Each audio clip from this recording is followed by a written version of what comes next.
اس لیے ان میں فکر نہیں ہے، غور نہیں ہے، کھانا ہے، پینا ہے، سونا ہے، یہی کام ہے ان کے۔ تو جس میں یہ تینوں چیزیں زیادہ ہوں وہ حیوانیت کے زیادہ قریب ہوتا ہے، اس کی عقل جو ہے وہ مر جاتی ہے، معوف ہو جاتی ہے، اس میں سوچ بچار کی خاصیت اور صلاحیت نہیں رہتی۔ کیوں؟ اور جس کا تعلق لا تأخذہ سنۃ ولا نوم کے ساتھ ہے،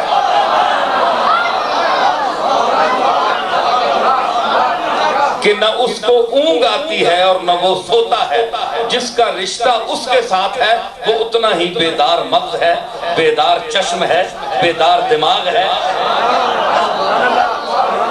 اس لیے سید عالم نے، میرے اور آپ کے آقا نے فرمایا تھا، ینام عینائی ولا ینام قلبی، میری آنکھیں تو بنج ہو جاتی ہیں لیکن محمد کا دل نہیں سوتا